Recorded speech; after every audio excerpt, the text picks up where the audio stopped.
Welcome to Cook With Us, brought to you by West Bloomfield Parks. My name is Sherri-Anne Wynter, and it is my pleasure to be your host tonight. Tonight, we're doing a virtual cooking series of African American dishes in celebration for Black History Month.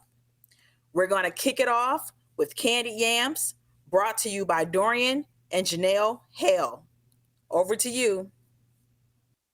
Hi, West Bloomfield. Welcome to Black History Month. My name is Genelle Hale. And I'm Dorian here. And we're here to present a traditional African American dish. Yes, we're going to make candied yams, something that's a staple of the Black history we have with the Black Americans here. It's something very simple. The dish isn't very intricate at all. The recipe I use is really simple. Guys can just jump right in and make this at any time. And what we want to first start off with is a little bit of the history of the yam itself. Yeah, I have a question, Dorian. So in the grocery store, we have yams and we have sweet potatoes. What's the difference? So the yam looks more like tree bark. It has niches in it. And the yam itself, the flesh, is a little bit more orange than the sweet potato. And the yam is also a sweeter product. Now, if you buy these in the store, though, like you went and bought some canned yams, in that can, it actually will never have yams in it. It actually is going to have sweet potato. But it says candied yams on the label. Right, but it's wrong. So the word yam is also used for Caribbean culture. When the slaves came over here, when they saw the sweet potato, they automatically labeled it as a yam. And that's where we get that name from. Keep calling the sweet potato yam when they're making it. There are multiple types of yams that are used, but the one we're going to use is the garnet. The garnet is it's masquerading as a yam actually because it's so sweet. It's so much like the sweet potato. Only your parents probably know the difference between the two when it comes to tasting to it. So what I've done already is actually taken that yam and I've cut it up and I put it in a bowl. You can put it into, you're going to put it in the bowl first and then you're going to actually put it in water. You're going to boil that water for about 10 minutes. It doesn't take long for these to heat up and get soft. You're going to take your fork and poke that area, make sure it is nice and soft when you pull it out. Then you can place it into the bowl.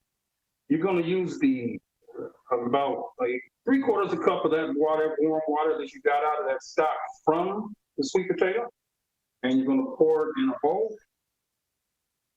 You're going to use a 1/2 cup of brown sugar. And that brown sugar can go right into it. While it's warm like that, it'll help melt that brown sugar. That's what I call my wife every now and again, brown sugar. But put that in there, stir that up a little bit, and you're going to take a 1/2 teaspoon of vanilla extract. Pour that in there too. And mix that up. So you get all that sugar and everything melted together. Then you're going to take that mixture. Like I said, it's pretty simple. You're going to pour that right over the yam itself. If I can turn that a little bit so you can see what I'm doing. Pour right over it. Nice and moist.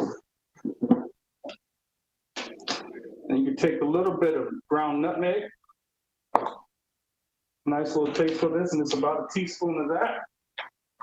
I'm going to dip that in there. Just going to sprinkle it across it. And then 1 stick of butter. This is so good for your diet. You take the 1 stick of butter, you're going to cut it up. You're going to place those scattered around the sweet potato. Or yam, remember. So it looks a little bit like that. Then you're gonna take that and put it in the oven. I'm gonna switch places with my wife. Step over here to the oven and place it in. Now, while it's cooking, it's gonna cook for about 5 minutes. When you're doing it for 5 minutes, it's gonna melt a little bit of that butter and that sugar will start to get nice and thick. And then when you're doing that, you'll take that first 5 minutes of being in there. You're gonna pull it out a little bit. You're gonna kind of baste it a little. You're gonna take that warm, sugary goodness and go over the potato itself. I don't know if I can. I'm gonna bring it around here just a little bit closer so you can see what I'm doing. Again, we're gonna baste a little bit more. Smells good. And then we put it back in the oven for about 10 minutes. Smells really good. You can really smell the vanilla and the sugar. It's a nice tasty dish, I can tell you that. You put it with a lot of foods. A lot of people will put it with almost any meats, any other vegetable that you put in. Spinach, greens, broccoli. A lot of people combine these things and put these things on the same plate. And then your finished product, you'll take that back out in 10 minutes. You'll put it out on the table. And you take a little bit of cinnamon and put your cinnamon when it's open. 1 second there. Take a little cinnamon and dress it. Delicious. And that is candy yams. It's great, babe. You want to taste some?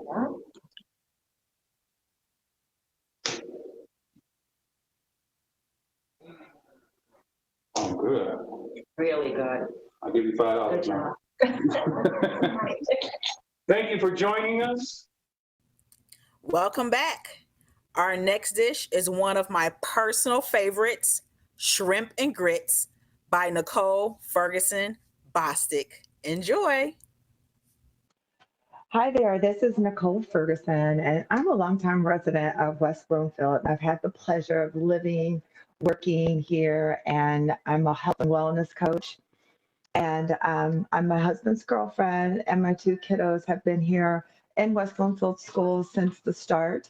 And I'm so happy to be a part of this initiative on the West Bloomfield Parks Black History Task Force. And it is such an honor. I have to give props up to Kelly for creating this and making this happen. And I'm so happy to be a part of it. So what I am introducing you guys to, or at least my version, is shrimp and grits. And it has deep roots in African-American history in the South. It was made really popular in the 1970s. And it was originally created for like a quick, easy breakfast. And we live off the land, what's sustainable at that time. And even now, shrimp is available. Grits is hearty. You can make it through the day. You have a lot of protein and a good resource of nutrition. So let's get started. So if you meet me over here, I'm going to start with a shallot. And I'm just going to cut up the shallot. And it doesn't have to be perfect. It can be a nice rough cut. And to my hot pan here on my side, I'm going to add a little bit of butter, a little bit of canola oil. That means my butter will have a higher smoking point. And really, traditionally, it's kind of made with bacon fat. And I do have that, and it does make a difference. But for now, I'll just use canola oil and butter. And I'm going to get my shallot going. And I'm working with the Trinity. And Trinity adds the onion, the celery, and the peppers. So, and actually, I'm working with a little bit more than that because I just want to empty out my fridge today. So I have some mushrooms that I've added. And I have a yellow pepper in there. I'm going to add that too. And I don't want it to burn, so I'm going to kind of turn my heat down a bit. Get my celery in there. And being very prepared will be your best friend when you go into the kitchen. So just kind of keep that in mind. So I've diced some things. And I also have some sausage, some andouille sausage. We are so lucky in West Bloomfield. We have the best grocery stores, access to a whole lot of things, a lot of fresh things. And just to spice things up a little bit, so I'm adding my sausage, the green pepper, and because I'm a spicy girl, add a little bit of jalapeno. And again, that's so optional. And keep in mind, we do want to season, we want to taste as we go along. So I'm just going to give that a toss, get that coated.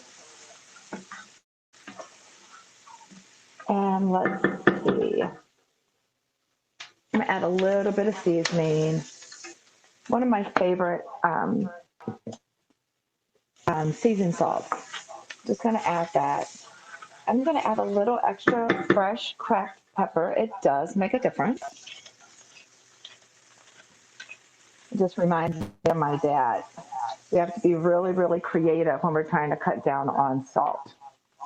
So definitely, if you just have regular salt and pepper at home, I recommend using like a kosher salt, a really refined salt. I love the salt over at Holiday Market in Royal Oak. I will travel for some good food or good market. And I'm just here, just some little thin slices of mushroom. And again, I just had whatever you got in the refrigerator. What I love about this recipe is so versatile. You can substitute the protein. You can go the vegetarian route. You can add fish. And I am using a little bit of heavy cream, but keep in mind that can be substituted for coconut milk. And I've had to modify this recipe a lot, but it's definitely a family favorite when we have gatherings. I mean, for the most part, we have a lot of folks that love shrimp in our community. Just a little quick shake to that. And I'm going to start with fresh garlic. So here's my garlic. Here's my micrograter. And fresh does make a difference. I mean, if you have granulated garlic, that's fine. But even at, I think, the Ishtar Market right up there at Maple and Orchard, it will peel the garlic for you. Easy breezy. And again, fresh ingredients make a huge difference. So as this gets started, let's go just for about 30 seconds. So far I've added the shallot, green pepper, celery, the Trinity, the jalapeno, the shallot, the butter and oil. My pan is still a little wet with oil, and I really want to have that. I let my garlic go for about 30 seconds. And just add a little brightness to it, a little acidity, adding tomato. And I just diced up a Roma tomato. You can use canned tomatoes. If you want that little bit of flavor, that little tomato flavor, you can either use a little bit of tomato paste and brown it here. It's just going to give the dish a little bit of a little depth to the dish. And we want our flavors to be very, very layered. So after I've added the garlic, tomatoes, I'm adding fresh thyme. And again, it makes a difference. So there's that fresh thyme in there. Just going to let that get warm. It smells fantastic. And that garlic and tomatoes and fresh thyme. I am getting hungry. Okay, so I kind of want to make it a little thick, a little bit of a sauce. I have flour. If you have gluten sensitivities, rice flour. Or even you can do a cornstarch slurry. We're just looking to make our sauce stick. Stick to your ribs. And what's grits without, a gravy to go over it. And this gravy is super, super flavorful. So I got my shrimp here, but I'm going to wait until after I got my sauce together because I want to avoid overcooking the shrimp. So I'm just going to let that get warm. I'm gonna let that flour taste kind of bake out for another minute or so. But in the essence of time, I'm gonna tell you my secret. Now we can use all kinds of things to make the base of our sauce. You can use apple juice. You can use chicken broth. My favorite, clam juice, seafood seasoning, seafood stock. If you have seafood stock, that would be great. But it's like $1.60. You can get it anywhere. That's what. Oh, I forgot. Every good sauce needs good wine to go with it. So I'm going to deglaze with wine in honor of Black History Month. So that little bit of fat, those maybe black bites, some of the milk solids, you kind of want to get that up and scrape it up. So as my wine evaporates, and keep in mind you can use chicken stock, but this makes the dish. So I'm adding about a half cup. I'm going to make sure all the measurements are going to be online. But it's that clam juice that really complements the shrimp. So I'm just going to wait for that to thicken up.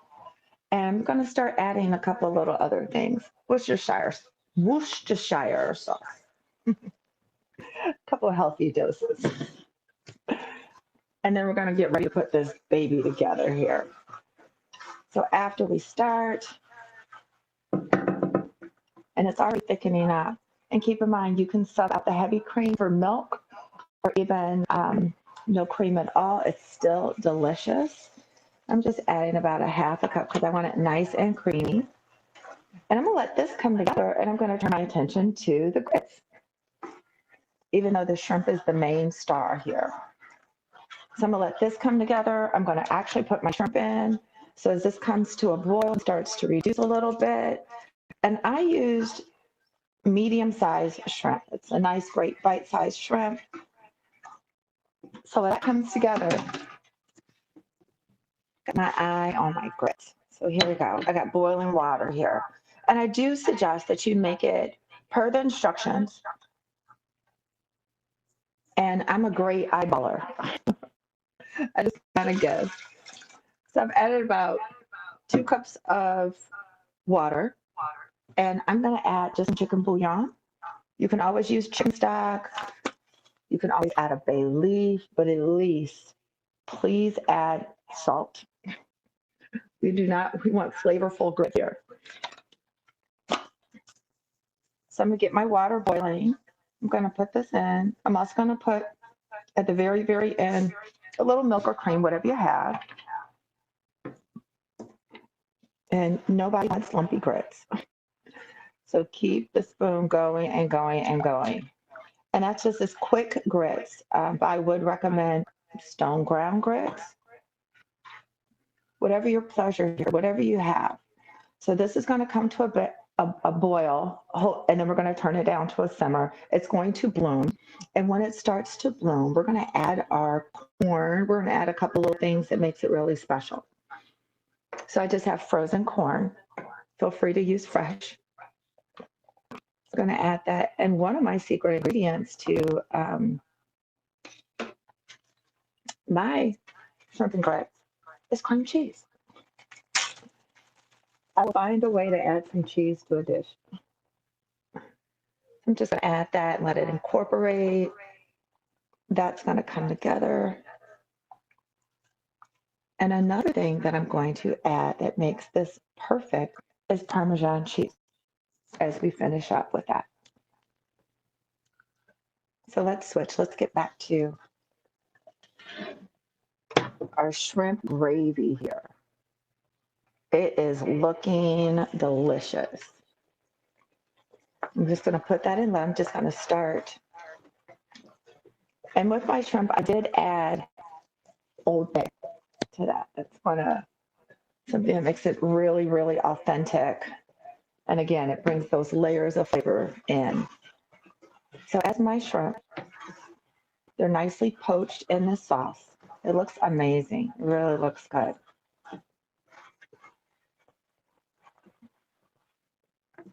And there's a couple ways that we can finish this.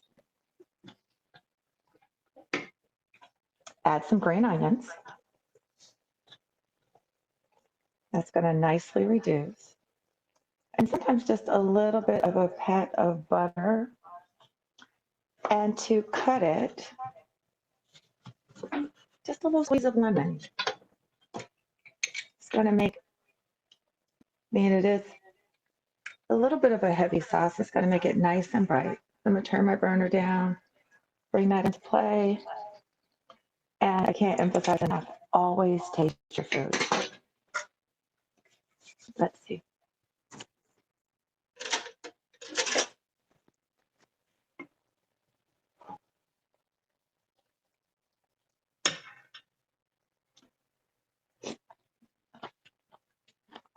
Tasty, tasty, tasty. I taste that brightness of that tomato, and the dish really needs that little pop, a little bit of acid.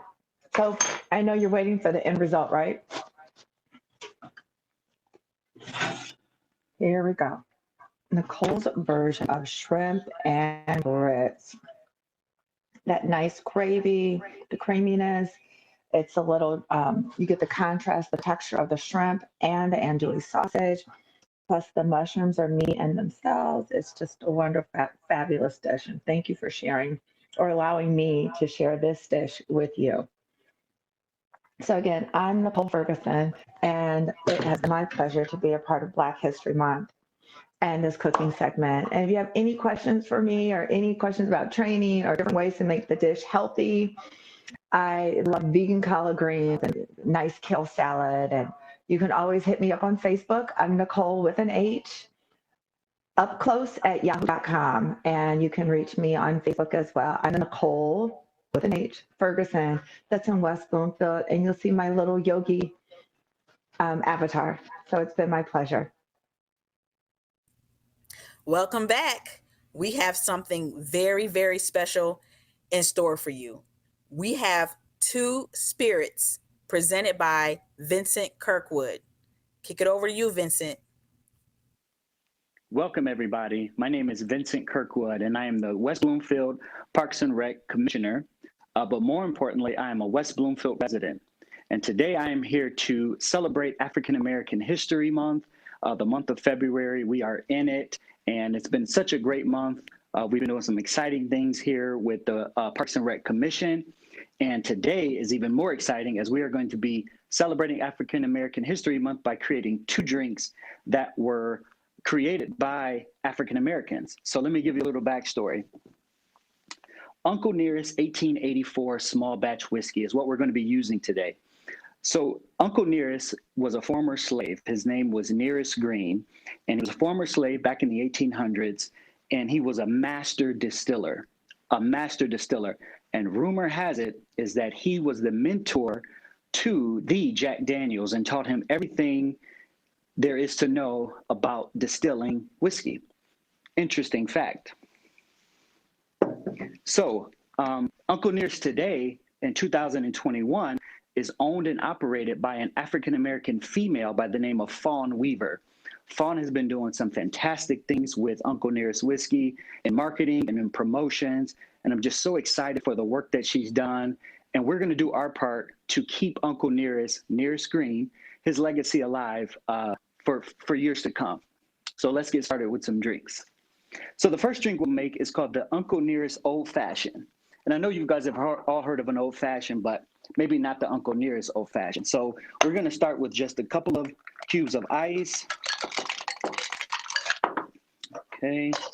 And then, of course, we need our Uncle Nearest small batch whiskey.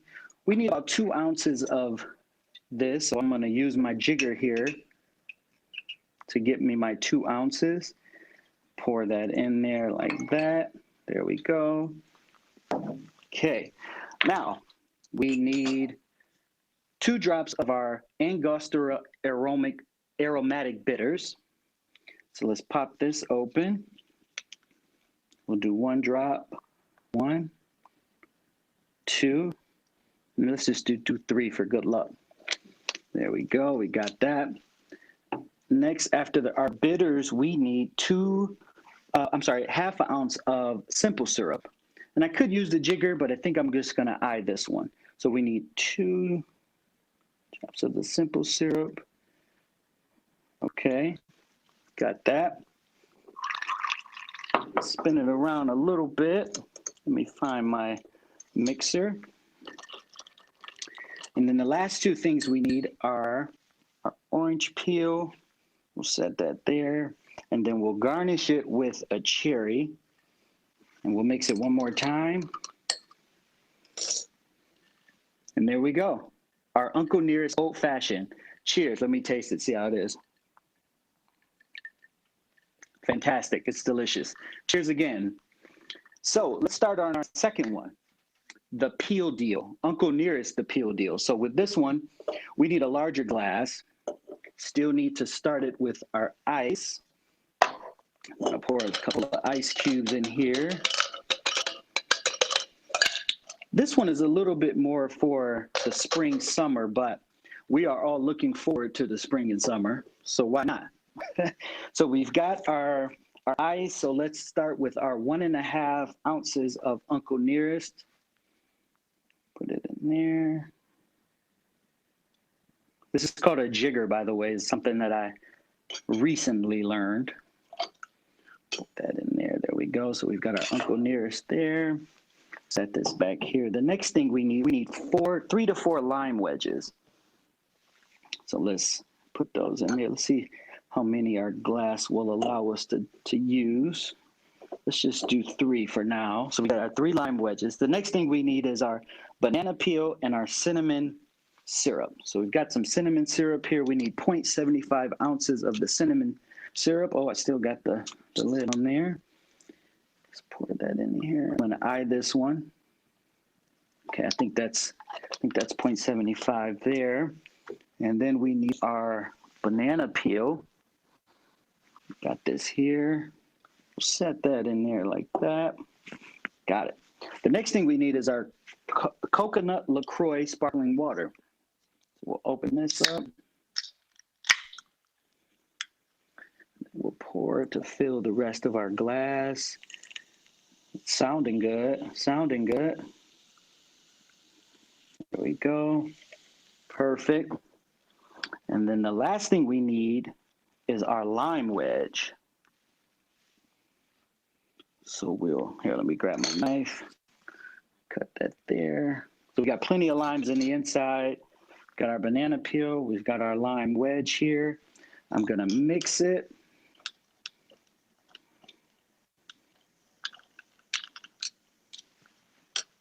Okay, now I'm gonna taste it.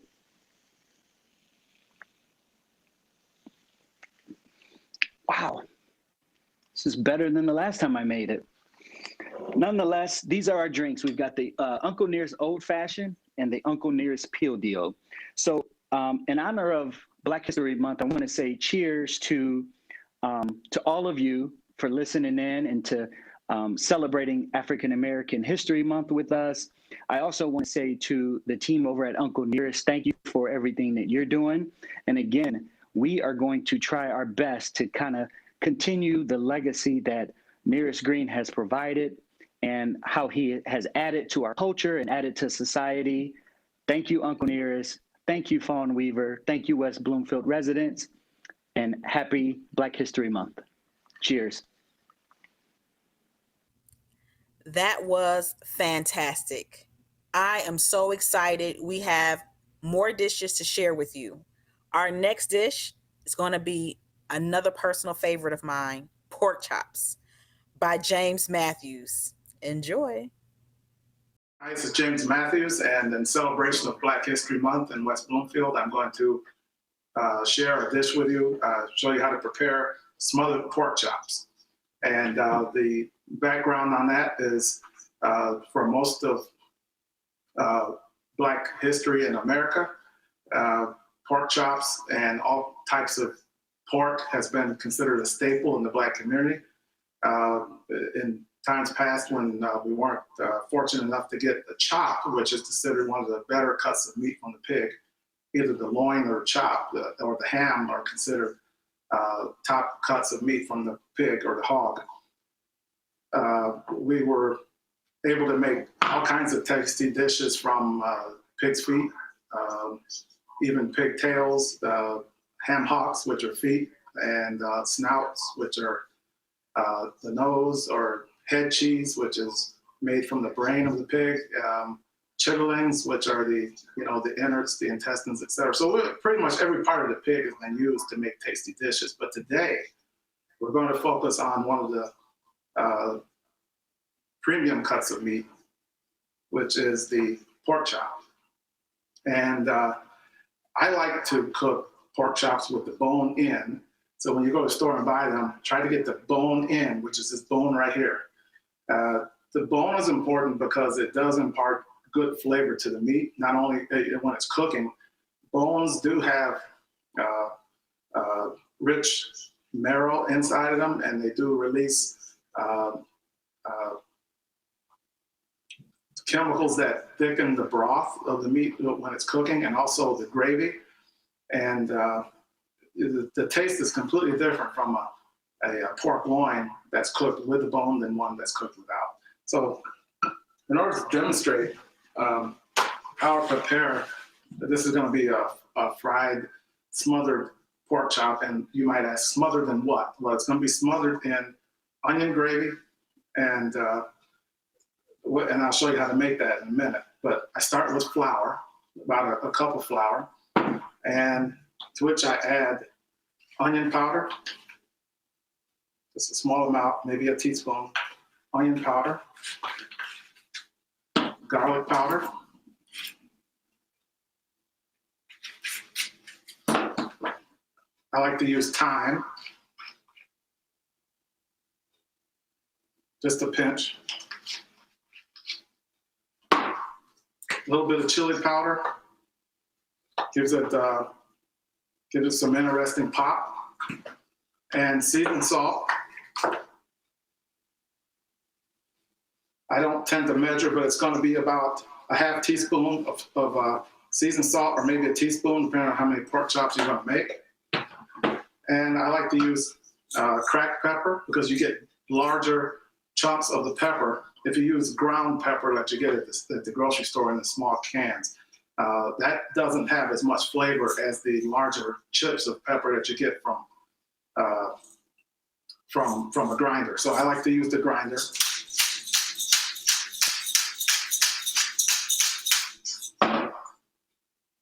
So mix that up thoroughly. And once that's done, take my pork chop, which I make sure they're dried ahead of time. You can either dry them with a towel or a paper towel. And once they're dredged in the flour, they're going to be pretty well covered. And once they're covered, just for demonstration purposes, I have my frying pan here. I'm going to take maybe 1 or 2 ounces of olive oil in the pan. I'm going to take my butter, about a tablespoon of butter. I'm going to melt this on the stove, and this is what it's going to fry in. So, and when it's frying, that's going to impart, the butter helps it crisp, and the olive oil tends to coat very well. So you get a crispy, well-coated pork chop. And once the pork chop is cooked, on one side, you can flip it, cook it thoroughly on the other side. And once that's done, it's time to make the gravy. And the way the gravy is made is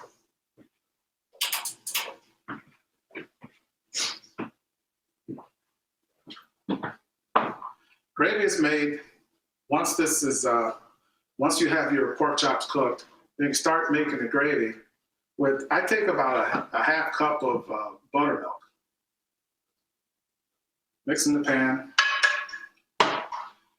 with about half cup of beef broth.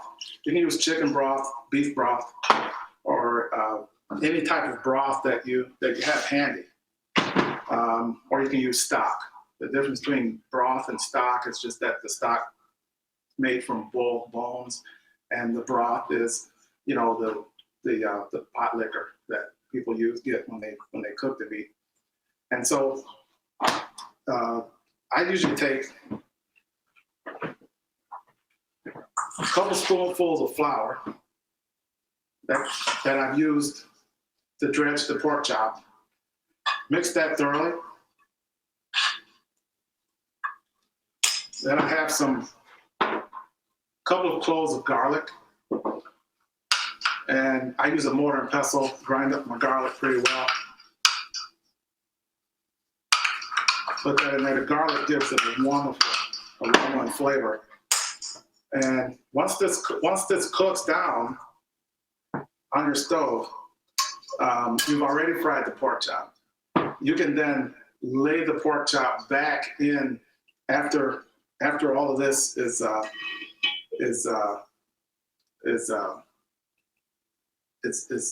cooked very well. It's simmered for 15 minutes or so, and I chop an onion, put the onion in, and cook the onion until it's pretty well caramelized. So you've got the caramelized onion, a little bit of butter, olive oil, and the gravy that's thickened from the flour, and that makes a very wonderful smothering gravy. So for the sake of television, I have some prepared.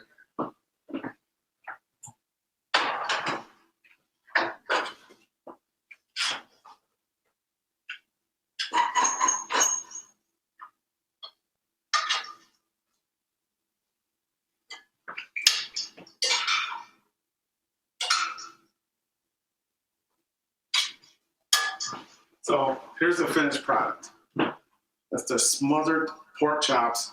And I like to prepare, a healthy vegetable such as, broccoli or cabbage or collard greens or something of that nature. Something, because you're going to have, pork, which is known to have, significant amount of fat content, but we're cutting out most of the fat because we're using the lean loin chop. And once we pair a meat such as the smothered pork chop with a healthy vegetable, you're not doing too bad. And you've got a very traditional, very tasty African-American dish. Well, I don't know about you, but after having candied yams, shrimp and grits, and pork chops, and a drink on the side, the only way to cap off the night is with dessert. So up next is our final dish, sweet potato pie with Genelle and Dorian Hale. Hello again, we're back. This time we are going to focus on sweet potatoes. So we learned a lot from Dorian about the difference between yams and sweet potatoes. My dish is going to focus on the wonderful holiday staple, the sweet potato. We're going to make sweet potato pie. Mm. So sweet potato pie originated in the U.S. South. It came over from Africa with the slaves. And in fact, Abby Fisher in the late 1800s was one of the first African Americans to write down the original recipe for sweet potato pie. And variations of that recipe have been passed down through generations for years and years. So fast forward to my family, I'm very fortunate because I come from a family of wonderful cooks. I'll vouch for that. My mom, my dad, both of my sisters, Michelle and Danielle, are excellent bakers and cooks. And this particular recipe is from my sister, Michelle. So it's shell sweet potato pie. It is a foolproof. You will get tons of compliments using this recipe. So thanks again, Michelle. We start with the sweet potato, boiling it. Now, unlike the yam, sweet potatoes take a while. So this, count on about 45 minutes. I used 2 medium size, and what I wanted to point out, the reason I'm holding this one, is after that 45-minute cook time in boiling water, what I call the jackets, or the skin just slides right off. They're so easy. There's no peeling, no extra work. You just slide that skin right off. So you're left with your kind of naked potato. So we're going to use 2 medium-sized sweet potatoes. I'm going to mash those up. That's going to help me with the mashing. And it's one of those recipes you can just throw everything in at the same time. So as he's mashing, we're also going to add 2 eggs. Very important, and this is something that my sister Michelle taught me, is it's very important that eggs are room temperature. That does make a difference when you're baking. So we're going to mix it next. 2 room temp eggs, and then my husband Dorian's going to add a tablespoon of flour. And I get to add the good stuff. I'm going to add a 1/2 cup of granulated sugar. And then this is a 1/2 cup of brown sugar, but I've also added a 1/2 teaspoon of nutmeg, cinnamon, and a 1/4 teaspoon of ginger. You need all of those flavors kind of mixing in together. This is a very diverse dish to bring out to pop the flavor of that sweet potato. Okay, and then lastly, we're going to add a 1/2 teaspoon of vanilla, and then my husband's going to add 2 tablespoons of 2 tablespoons of lemon juice. And you're thinking, why the lemon? So we add lemon because there's a lot of sweetness going on. We've got brown sugar, we've got white sugar, we've got cinnamon, we've got nutmeg, ginger. All of those flavors need a balance. And so one thing that early cooks learned is that cooking is all about chemistry. And what we take for granted is our ancestors knew how to combine the different flavors to result in a very rich tasting finished product. That's why our food is often called soul food, because it's very rich. It's very nourishing to the soul because of the flavors. We add seasoning. We as a people love some seasoning, and it's largely because we understand the combination of those chemicals and the seasonings that bring out different flavors in our mouth to just result in this awesome gustatory experience. Okay, so lastly, actually, we're going to add a 1/2 cup of softened butter in there. And then this is a cup of evaporated milk. So yeah, my husband knew when he married me, he was marrying into the Steed family, and he was going to be not only well-fed, but lucky enough to have sisters-in-laws and mother and father-in-laws who could be involved. Absolutely. Okay, you can stir it up a little bit. So we're just going to stir it up just long enough to mix in all of those ingredients.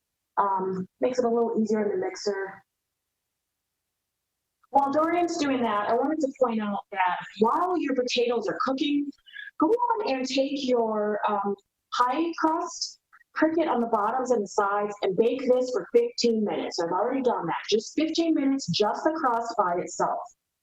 Okay, and you're going to do that because as the pie bakes, you don't want to cook the pie and the crust at the same time because it could result in a little bit of overdone. There's a certain kind of crust you're supposed to have? A lot of people use flour dough. So graham cracker, I've never tried that. I don't know. You can certainly have flexibility and be creative, but most people just use good old-fashioned. And if you're really old school, you can make your pie crust. But for those of us with limited time, we cheat and we buy the pre-made pie crust. Okay, so we're going to blend this for just a second on medium until it's nice and smooth.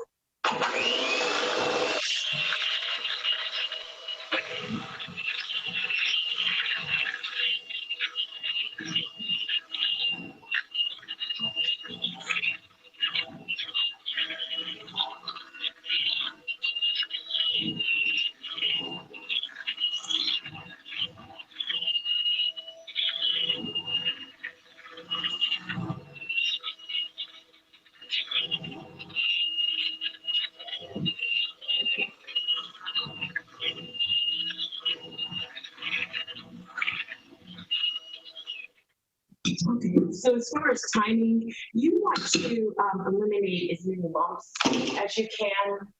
So after you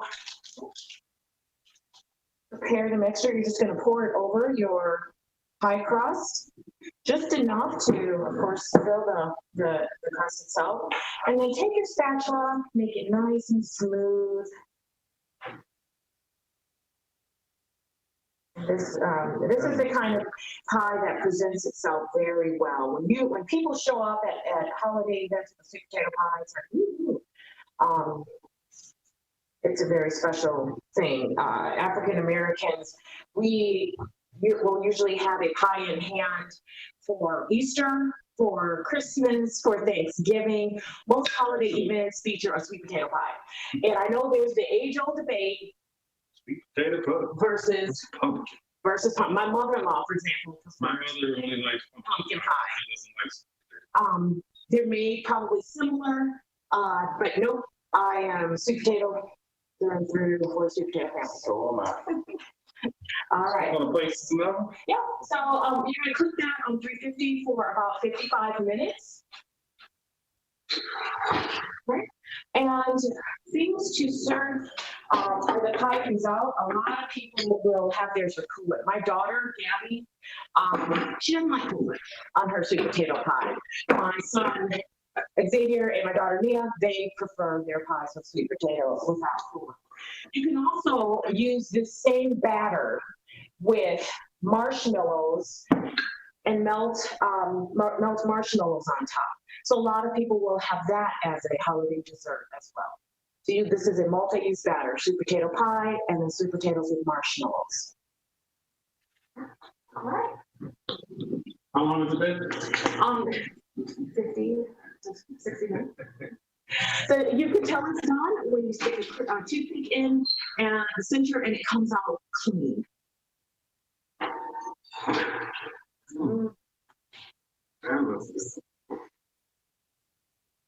All right, this is the finished product.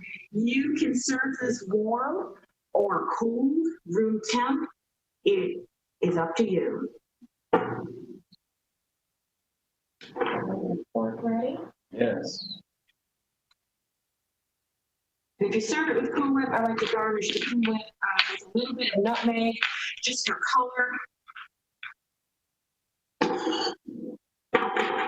A little scoop on there.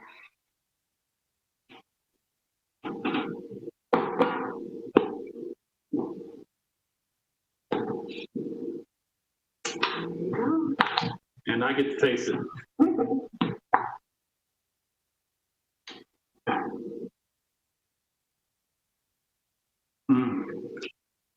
I'll be back. Thank you for watching. Happy Black History Month.